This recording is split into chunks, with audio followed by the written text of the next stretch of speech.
of administration of the President on 82 issues, Colonel Lysenko. He will inform me about the situation 80 area during the last day. The floor is yours. Good afternoon, dear colleagues. The situation in 80 area is stable with high level of tension. Illegal military formation, continued dislocation of equipment and ammunition, artillery, to strengthen and enlarge shelling upon Ukrainian military men. As during the previous days, militants mostly use mortars, grenade launchers, and small arms, including snipers, rifles. Also, they use prohibited ammunition prohibited by Minsk agreements. During the last day, there was 7 shelling. They used 122 millimeter mortars and artillery with 122 mortars. Twice, Russian mercenaries used tanks. Ukrainian military men reacted adequately to the enemy, and they forced them to pull back. The most difficult situation is towards Donetsk, and a lot of shelling using different ammunition was near Donetsk airport in suburbs of Horlovka, and also to southeast from southwest from Donetsk. And there were 2 battles during the last day near Shiroka Balga, Debaltsevo. Militants using a grenade launcher, they shot upon observation point of ATO and attacked it. Other battle took place not far from Krasnohorivka. The battle with a intelligence group lasted several hours. Ukrainian military men in both cases gave a serious answer to the enemy, and they forced them to move back with losses. So towards Luhansk, peace. The ceasefire was abused in Stanitsa Luhanska, Shastia, and Izbenka. Towards Mariupol, during the last day, intensity of shelling by militants reduced, and in Shirokina, after 6 o'clock p.m., illegal military formations 4 times abused ceasefire. They used artillery, mortars, and small arms. Nevertheless, during the last day, none of Ukrainian military men died, 4 got wounded. And the militants of so-called DNR involved to criminal activity children. And that's what the report of Special Monitoring Mission OSCE says for May 28 in Makiivka. They noticed a child of 12, 14 years old dressed up in camouflage and with a submachine gun. He was on one of the checkpoints in the city. Ukrainian military special services arrested bandits and members of illegal formations, and counterintelligence together with SBU Moldova arrested a militant artillerist from Somali gang with the nickname Academic. A military man, he arrived to Kishinev by train. He was special training on the territory of one of the test trainers base in Makiivka, headed by staff military man of General Staff of Armed Forces of Russian Federation since August 2014 until May 2015. Academic was a commander of artillery battery and of militants, and coordinated and was participating in shelling upon positions of ATO that are dislocated in Donetsk airport, Snizhne, Ilovaisk, Debaltsevo, and Avdiivka.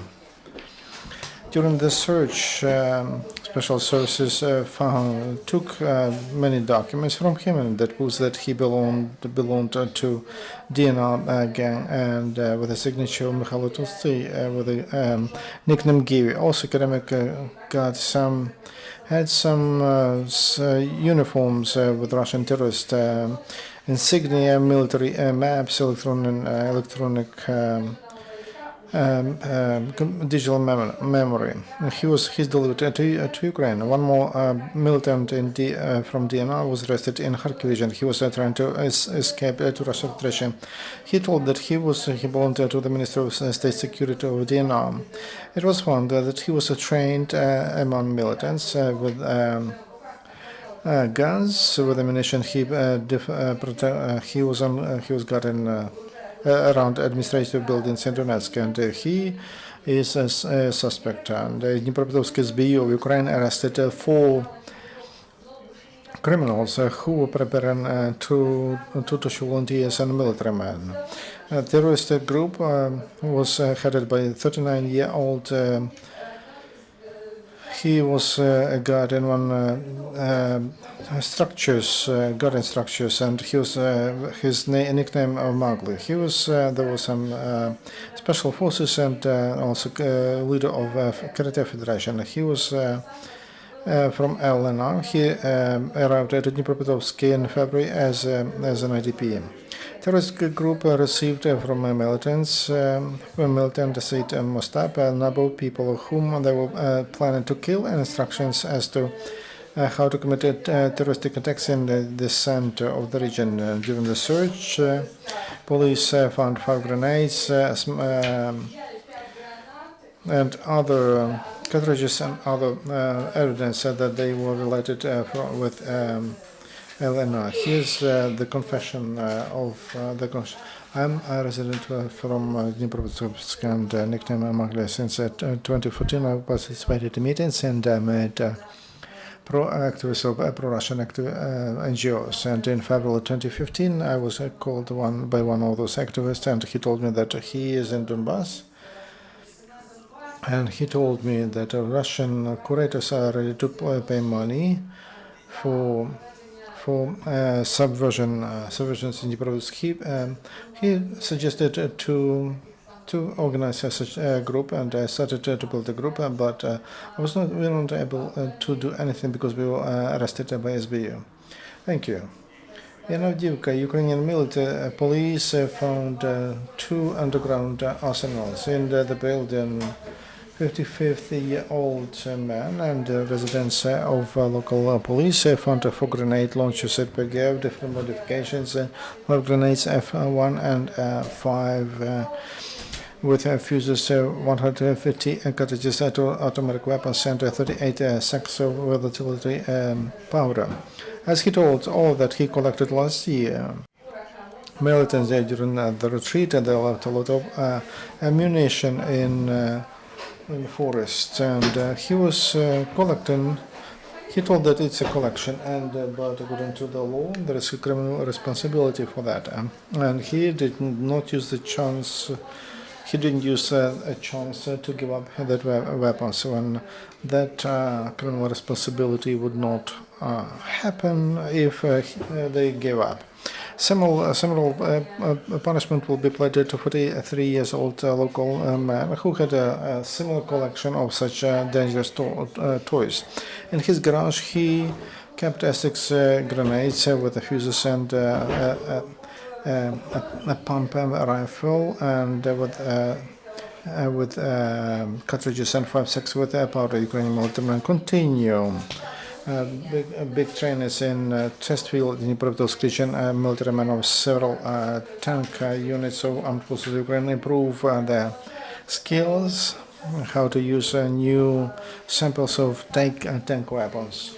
Highly qualified professionals that they train crews how to shoot, how to shoot, and for long distance. There is new weapon combat that allows to destroy armored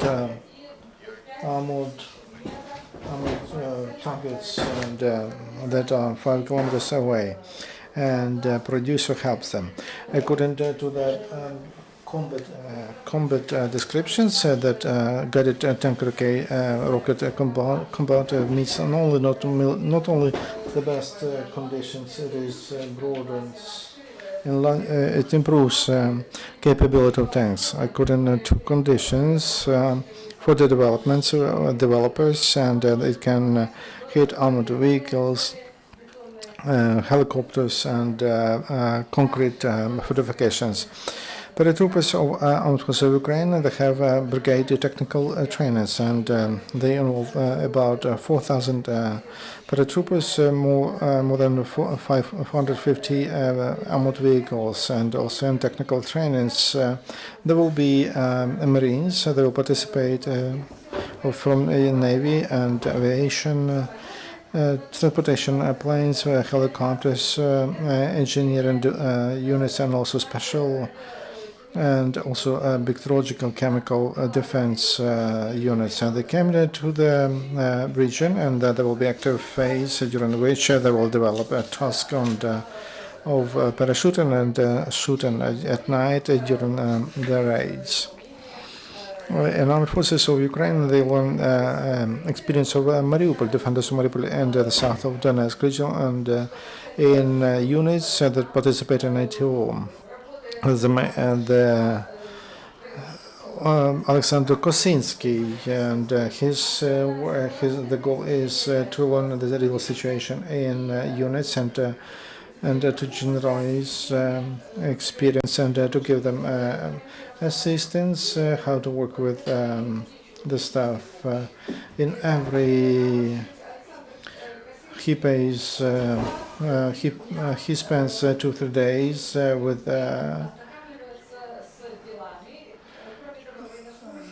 he's a warrant officer. He learns how sergeants and other military formations in NATO work, and is in towards Mariupol. On the basis of that study, there will be a new system of training of sergeants and sergeants of Armed Forces of Ukraine. There is rotation, Sokol's special unit from Ivano-Frankivsk. They moved to ATO. In the east, they will do the mission. They are experienced soldiers, and they know how to act under extreme conditions, and they will defend territorial integrity of Ukraine. Ukraine remembers its heroes, and on the 29th of May, on the territory of Halitsky Brigade and National Guards of Ukraine, there was a special open unveiling of the monument to Major General Serhiy Kulchitsky, who died in 80 area last year. Today, the name of that brave general, after him, is they named a battalion National Guards, and he did a lot to organize it. He died in the sky together with 11 military brothers. The helicopter was shot down, but the memory about hero Ukrainian's real professional will always stay with us. His place of rest resort is filled with flowers. President of Ukraine yesterday awarded a military man who arrested Russian special forces from Tolyatti, so Bondarenko, and the commander of intelligence unit, and commander of 92nd Special Mechanized Brigade, Viktor Nikolik, awarded by order by Khmelnytsky, 3rd level. Deputy commander of Yevhen Zolotyn, and sniper Andriy Olkhovich Nosaduk, and this super grenade launcher, the grenade shooter Stanislav Shlyachtovich, awarded with for bravery, and Vladimir Pugachev was awarded with that, and he died during that battle 2 weeks ago on the 16th of May, not far from Shastia. This is all information I wanted to provide you. Is there any question? Vladimir Tsyutska, TSN 1+1, you told that towards Mariupol, intensity of shelling reduced because everybody knows that such silence it's makes Ukrainian militarymen dangerous. Maybe this is some regrouping. Is the data, is the intelligence why there is such a reduction? And maybe they provide some assistance, or maybe there is a regrouping of militants there. You see that the reduction of intensity was noticed during the last day. Before that, They will do a provocational shell and using heavy weaponry, which is prohibited by Minsk Agreement. In Donbass, in both regions, there is a movement of several columns of ammunition. There is a regrouping of gangs, and they get armored vehicles, but independently whether they shall or not, whether they have provocations or not, intensity high on our soldiers are there and ready to fight them off like we did in Donetsk and Luhansk region. Is there any other question? Thank you, dear colleagues. Next briefing of the spokesperson of the Presidential Administration on IT issues will be tomorrow at 12:30.